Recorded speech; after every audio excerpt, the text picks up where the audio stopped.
students, welcome again in the another session of the physics. Chale.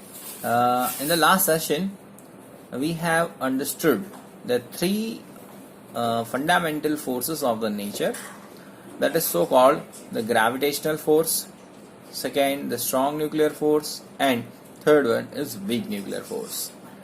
Okay, and we have compared the strength of the individual force. Okay, and that strength you have to keep in mind, that is asked so many times in an examination. You can say JEE, also in a good set, etc. Okay, one basic or one fundamental force which we have left in that session, that is the electromagnetic force. Okay, so now we are discussing the electromagnetic force. Okay, so what is the electromagnetic force? So you can say that when charges are at rest, then the force acting between them can express by the Coulombian law. Or you can say that the force acting between two stationary charges is represented mathematically by the Coulomb's law. Okay, and it is quite similar to the law of gravitation. Okay, so first we are give the definition of the Coulomb's law. So according to this law, the force acting between two stationary charges Q1 and Q2 is directly proportional to the product of their charges and inversely proportional to the square of distance between them. Okay, chale. So according to this law, you can say that F is proportional to mode of Q1 Q2 divided by R square. अब यहाँ पे mode क्यों लिया गया है? तो because the force might be attractive or repulsive, यानी कि यहाँ पे हम चार्ज की बात कर रहे हैं. चार्ज पॉजिटिव भी हो सकता है, नेगेटिव भी हो सकता है, दोनों पॉजिटिव दोनों नेगेटिव, या एक पॉजिटिव और एक नेगेटिव. और आपको पता है कि एक पॉजिटिव चार्ज है और दूसरा नेगेटिव चार्ज है, तो मल्टीप्लिकेशन नेगेटिव रहेगा. ठीक है, तो वहां पे पॉजिटिव और नेगेटिव की समस्या ना हो, इसके लिए हमने सीधा मैग्नीट्यूड शो कर दिया है. ओके, और according to this law F is proportional to mod of Q1 Q2, यानी प्रोडक्ट ऑफ देयर चार्जेस. और मान लेते हैं कि अगर दोनों के बीच में डिस्टेंस R है, okay, so divided by R square means square inversely proportional. अगर प्रोपोर्शनलिटी जाएगी तो कांस्टेंट आएगा. ओके, प्रोपोर्शनलिटी जाएगी, कांस्टेंट आएगा. So F is equals to K mod of Q1 Q2 by R square.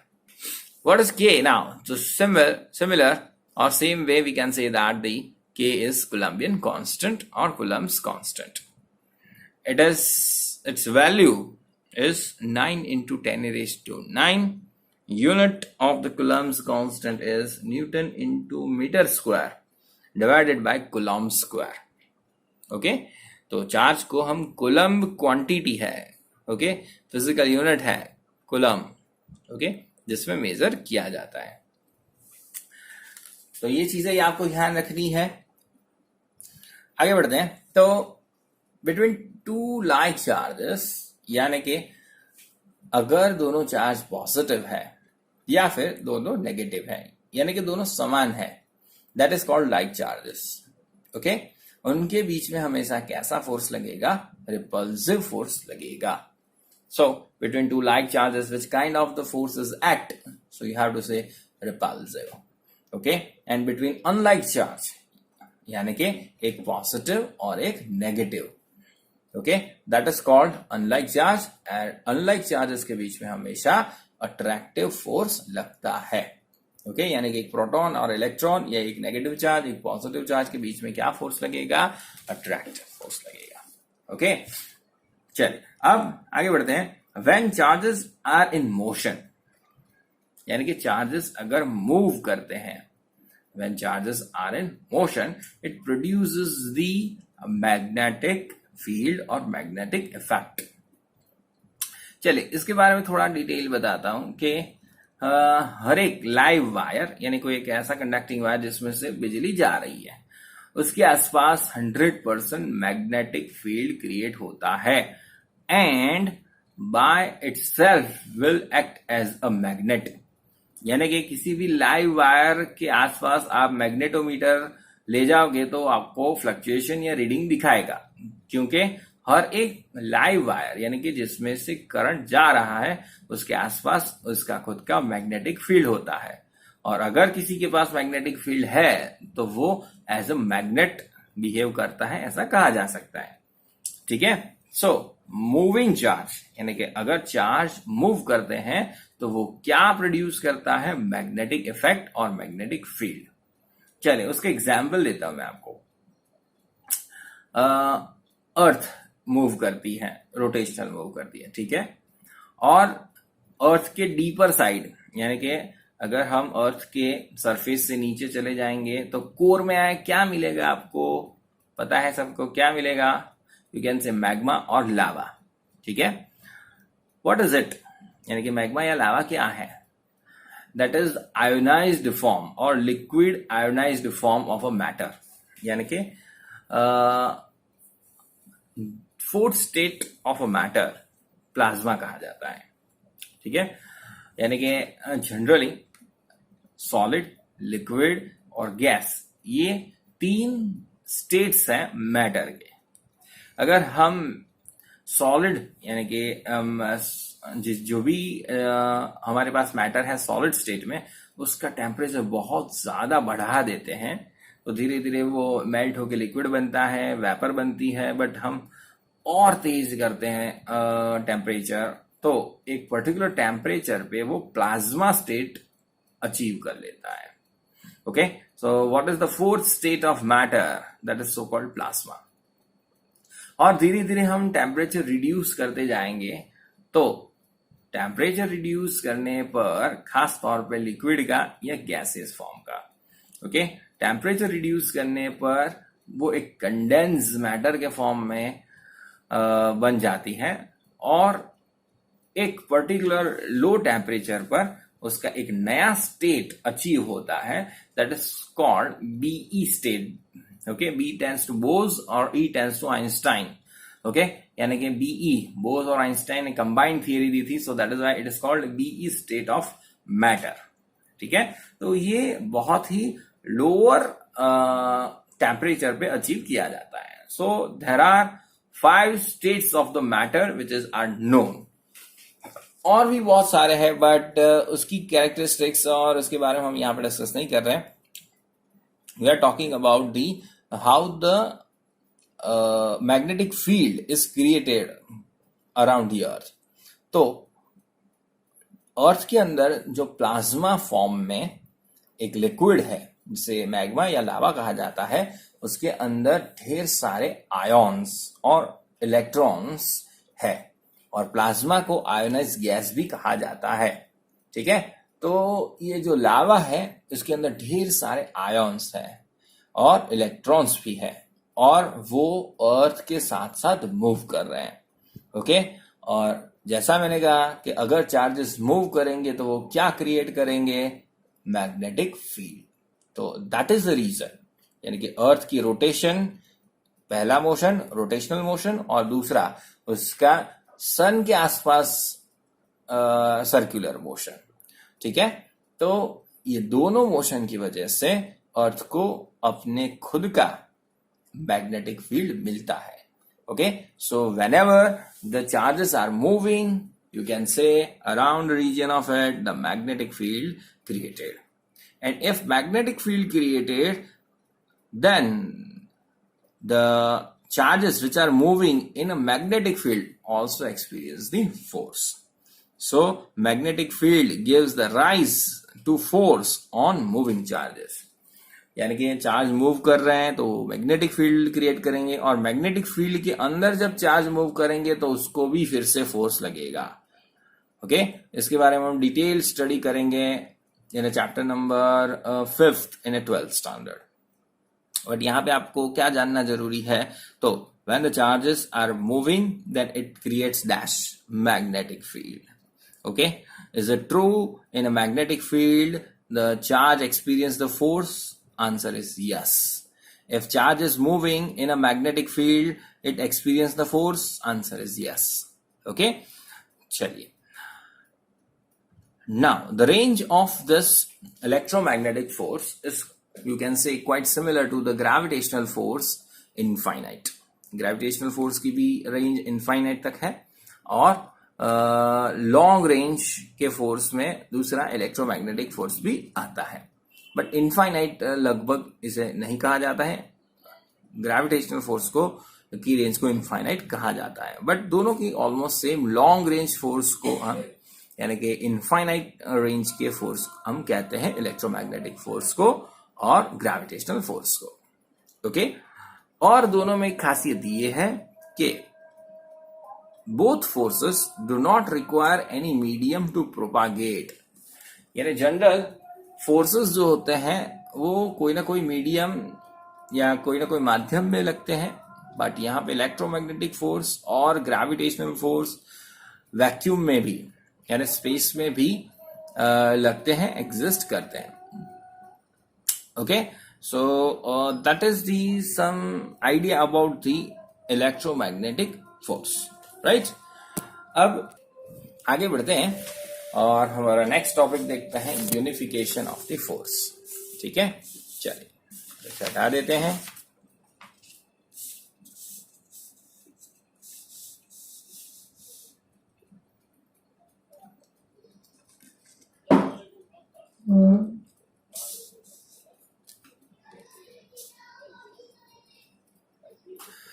Unification of the forces, उसका मतलब क्या होता है ये समझ लीजिए। We have understood the 4 kind of the fundamental forces of the nature, यानी कि कुदरत के अंदर जो 4 बेसिक फोर्स है वो अभी हमने समझा है। Okay, and scientist have tried hard that is it possible to unified all forces and combinedly a single force can be named, यानी कि जितने भी अलग अलग फोर्सेस हैं उनको क्या कंबाइन करके एक ही फोर्स से संचालित किया जा सकता है, या एक ही फोर्स से जाना जा सकता है, या किसी एक फोर्स के ही ये अलग अलग स्वरूप है, चारों 4 फोर्स, क्या ऐसा साबित किया जा सकता है? तो दैट इज कॉल्ड, या इस चीज को हम यूनिफिकेशन ऑफ द फोर्सेस कहते हैं। फिजिक्स को पढ़ने के जनरली 2 आम नियम हैं, that is unification, okay, and second is reduction, यानी कि बॉटम टू टॉप अप्रोच और टॉप टू बॉटम अप्रोच, यानी कि आप छोटे से छोटे स्तर से शुरू करते हुए धीरे धीरे चीजों को जोड़ते हुए आप ऊपर बढ़ो बड़े स्तर की ओर। ठीक है, या दूसरा रिडक्शन मेथड, यानी कि टॉप टू बॉटम अप्रोच, यानी कि बड़े स्तर से हम धीरे धीरे करते हुए छोटे छोटे स्तर पर जाएंगे और माइक्रो टू माइक्रो, और सबसे छोटे स्तर तक हम किसी भी चीज का स्टडी करें अगर, ठीक है, तो उसे टॉप टू बॉटम अप्रोच कहा जाता है, रिडक्शन मेथड कहा जाता है। ठीक है, तो यहां पे यूनिफाइड, यानी कि चीजों को जोड़ के हम बड़े स्तर पे जाएं अगर, ठीक है, तो क्या ये पॉसिबल है कि हम सारे फोर्सेस को जोड़ दें? सो that is so called the unification of the forces. चलिए, तो इसके एग्जाम्पल देखते हैं। जैसे कि न्यूटन ने सेलेस्टियल बॉडी और टेरेस्ट्रियल बॉडी, इन दोनों में अलग अलग जो रूल्स चलते थे उसको यूनिफाइड करते हुए एक ही लॉ दिया, जिसे लॉ ऑफ ग्रेविटेशन कहा जाता है। अब टेरेस्ट्रियल बॉडी और सेलेस्टियल बॉडी का अर्थ समझ लो। जैसे हम लोकल बॉडी, यानी कि लैब की फ्रेम ऑफ रेफरेंस के अंदर, या आप घर के अंदर या किसी ग्राउंड के अंदर, ओके, किसी भी ऑब्जेक्ट की मोशन का स्टडी कर रहे हो, that is called terrestrial. Okay, छोटे पैमाने पे लोकल फ्रेम ऑफ रेफरेंस को ध्यान में रखते हुए। और अगर हम सेलेस्टियल बॉडी यानी कि we are studying about the motion of the moon, planetary system, motion of the earth, okay, motion of the stars, galaxies, clusters, अगर ये सब हम बात कर रहे हैं तो ये है सेलेस्टियल बॉडी। ओके, तो अब जनरल टेरेस्ट्रियल बॉडी के लिए न्यूटन के अलग अलग 3 नियम हैं। ओके, और भी ढेर सारे नियम हैं, बट इन सबको यूनिफाइड कर दिया जाए तो कॉमनली उसे लॉ ऑफ ग्रेविटेशन कहा जाता है। ठीक है, तो न्यूटन ने क्या काम किया कि सारे रूल्स को इकट्ठा करके एक जनरल रूल दिया जो लॉ ऑफ ग्रेविटेशन के नाम से जाना जाता है। ठीक है, ओके, आगे और दूसरा एग्जाम्पल देखते हैं जिससे आपको थोड़ा और क्लियर आइडिया होगा। मैक्सवेल नाम की साइंटिस्ट ने इलेक्ट्रोमैग्नेटिज्म यानी कि विद्युत चुंबकीय, ओके, और दूसरा ऑप्टिक्स यानी कि प्रकाश शास्त्र, ठीक है, दोनों को क्या किया, यूनिफाइड किया। कैसे? ओके, यानी कि इलेक्ट्रोमैग्नेटिज्म और ऑप्टिक्स आपस में एक ही चीज है, ऐसा कैसे कहा जा सकता है? तो द लाइट रे यानी कि ऑप्टिक्स में हम किसकी बात करते हैं, विजिबल लाइट की बात करते हैं सीधी सीधी। और विजिबल लाइट क्या है, वो इलेक्ट्रोमैग्नेटिक रे है।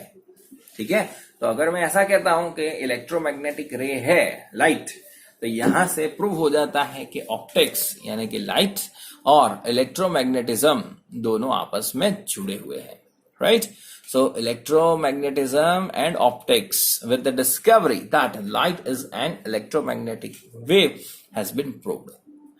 ओके, तो इलेक्ट्रोमैग्नेटिज्म और ऑप्टिक्स को किसने यूनिफाइड किया, ऐसा क्वेश्चन आता है। तो आंसर इज मैक्सवेल।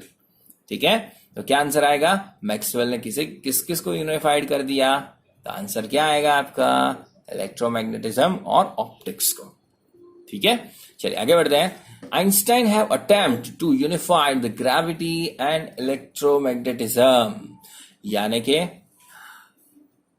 इलेक्ट्रोमैग्नेटिज्म और ग्रेविटी आपस में जुड़े हुए हैं, ऐसा प्रूव करने की कोशिश आइंस्टाइन ने की, but he could not succeed in this venture, यानी कि उसे ये चीज प्रूव करने में सफलता हासिल नहीं हुई।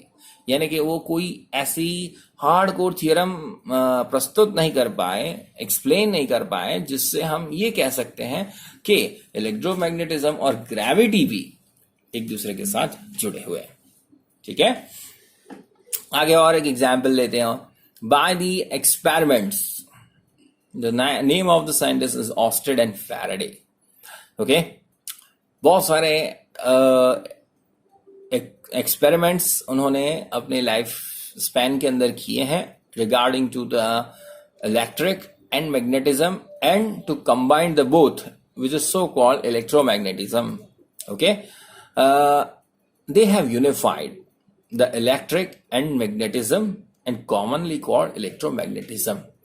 यानी पहले इलेक्ट्रिक ब्रांच अलग मानी जाती थी, मैग्नेटिक या मैग्नेटिज्म की ब्रांच पूरी अलग मानी जाती थी। यानी कि किसी भी ऑब्जेक्ट की इलेक्ट्रिक प्रॉपर्टीज और मैग्नेटिक प्रॉपर्टी को सेपरेट स्टडी किया जाता था, और ये दोनों आपस में जुड़े हुए हैं ऐसा नहीं पता था। बट इनकी बदौलत, इन्होंने जो पूरी की पूरी डिस्कवरी की, जो भी स्टडी की, उसकी बदौलत हमें ये पता चला कि इलेक्ट्रिक प्रॉपर्टी और मैग्नेटिक प्रॉपर्टी को हम सेपरेट नहीं कर सकते। यानी कि electricity and magnetism are not separable from each other. Okay, वो हमेशा साथ में ही रहेंगे। ओके, तो इलेक्ट्रिक और मैग्नेटिज्म किसने यूनिफाइड किए, which is commonly called electromagnetism, that is called Faraday and Oersted. Right, चलिए अब आगे बढ़ते हैं। इलेक्ट्रोमैग्नेटिक फोर्स और वीक न्यूक्लियर फोर्स, उन दोनों को यूनिफाइड करते हुए कॉमन नेम है उनका, that is called electro weak force.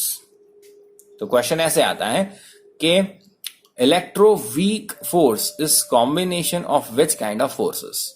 तो वहां पे आपका आंसर क्या आएगा?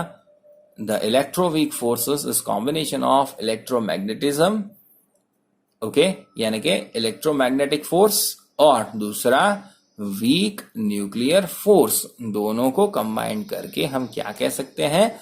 Electroweak force. ठीक है, तो ये प्रूव करने के लिए कौन कौन से साइंटिस्ट ने मेहनत की है? तो name of the scientist are here. Name of the scientist: Sheldon Glashow, Salam and Weinberg. ये 3 साइंटिस्ट के नाम है जो आप याद रख सकते हो, या क्योंकि सवाल ऐसे आता है कि वेनबर्ग, ग्लाशो और सैलैम, इन्होंने कौन से फोर्स को यूनिफाइड किया, या फिर इलेक्ट्रोवीक फोर्स फाइंड किया, जो कौन से 2 फोर्स का शॉर्ट फॉर्म है? आप फोर्स का नाम लिखोगे वहां पे। क्लियर है? Okay, so that is the idea about the unification of the forces. Clear है? चलिए अब आगे बढ़ते हैं। The law of conservation. Nature के अंदर जितने भी लॉ है, ओके, या आप कह सकते हो कि कुदरत जिस खास या बेसिक नियमों पे काम करती है, उसके अंदर हमने सबसे पहले 4 फोर्सेस के बारे में पढ़ा, और हम 4 लॉ ऑफ कंजर्वेशन के बारे में पढ़ेंगे, जिसमें हम लोअर स्टैंडर्ड में law of conservation of energy पढ़ चुके हो। ठीक है, यानी कि कंजर्वेशन ऑफ एनर्जी आपको पता है। डेफिनेशन के फॉर्म में सबसे पहले हम समझते हैं। तो energy is neither created nor destroyed, यानी कि ऊर्जा का सर्जन और विनाश मुमकिन नहीं है। Okay, it is always converted from the one form of energy to another form of energy, यानी कि हमेशा उसे एक ऊर्जा के स्वरूप से दूसरे ऊर्जा के स्वरूप में परिवर्तित किया जा सकता है। राइट? जैसे कि हम इलेक्ट्रिक मोटर से, यानी कि हमारी मैकेनिकल एनर्जी को इलेक्ट्रिकल एनर्जी में कन्वर्ट करते हैं। ठीक है, ऐसे बहुत सारे एग्जाम्पल आपने देखे होंगे। So one form of energy is converted into the another form of energy. Total amount of the energy in the universe is always remains constant. यानी कि ब्रह्मांड के अंदर स्थित जितनी भी ऊर्जा है, टोटल जितनी भी एनर्जी है, वो हमेशा कांस्टेंट रहती है। ओके, आप उसके अंदर बदलाव नहीं कर सकते। That is the idea of law of conservation of energy, जो शायद आपको याद है, लोअर स्टैंडर्ड पे आप पढ़ चुके हो। बाय द डेफिनेशन आपको और 3 लॉ अभी याद करने हैं या रट लेने हैं सिंपली।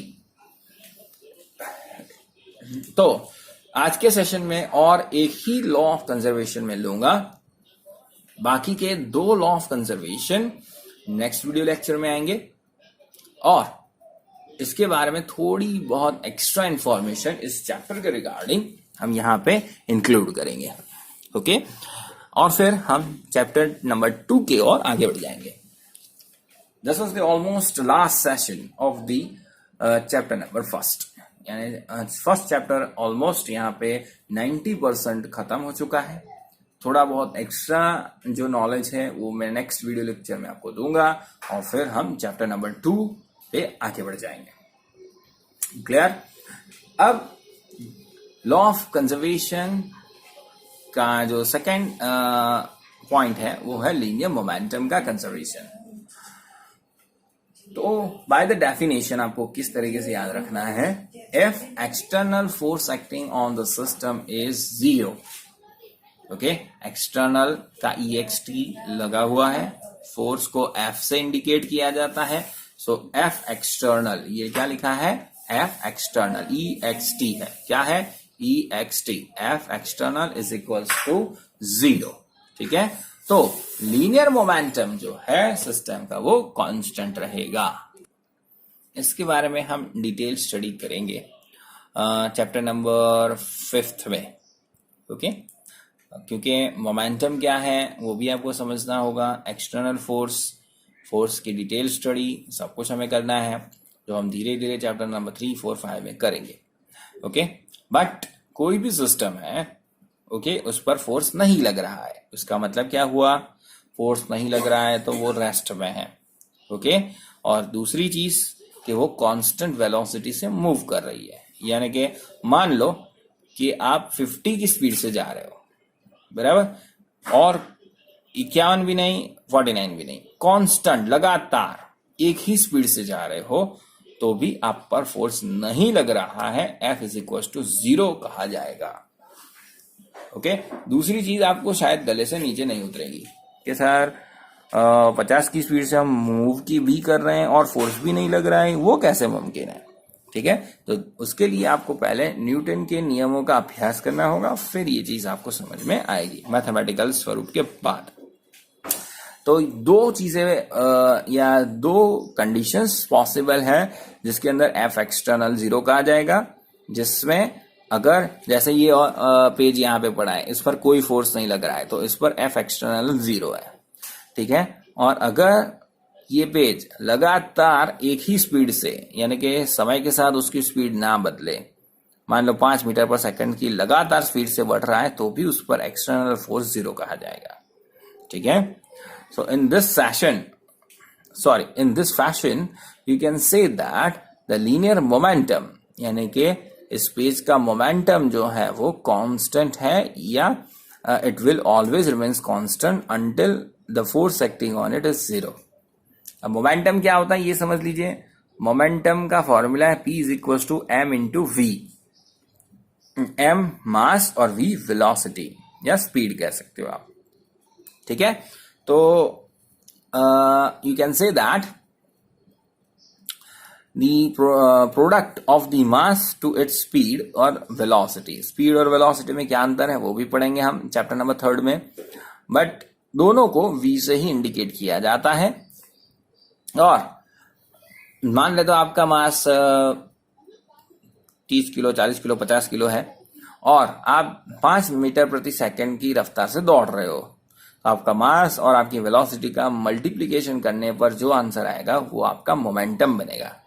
ठीक है, तो ये मोमेंटम कांस्टेंट रहता है, अनचेंज्ड रहता है, अगर आप स्टेडी स्टेट में हो या कांस्टेंट स्पीड से मूव कर रहे हो, right. That is so called law of conservation of linear momentum. और दो कंजर्वेशन लॉ हमारे बाकी, नेम्ड एस, यानी जिनका नाम है conservation of angular momentum, okay, और कंजर्वेशन ऑफ चार्ज।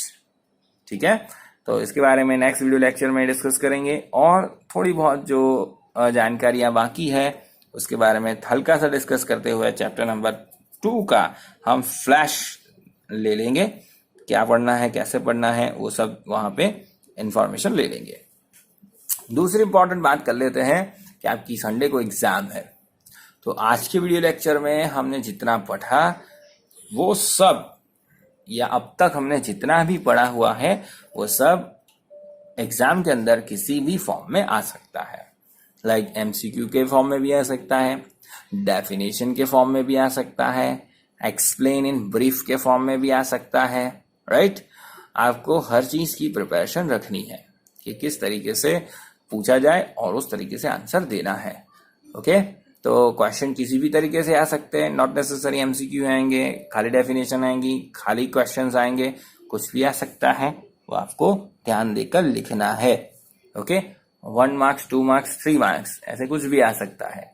ठीक है, तो बी प्रिपेयर्ड। मैंने जो नोट्स बना के दी है, जो आपको इंस्ट्रक्शन दी है, वो अच्छे से फॉलो कीजिए और ध्यान देकर पढ़ लेना। जितना भी PDF मैंने भेजा हुआ है आपको, जो वीडियो लेक्चर में इंफॉर्मेशन दी है, ओके, जितनी भी सूचनाएं उसे ध्यान से समझ लेना, उसमें से कुछ भी आपके एग्जाम में आ सकता है।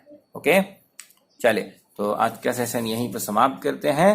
Have a good day, bye bye.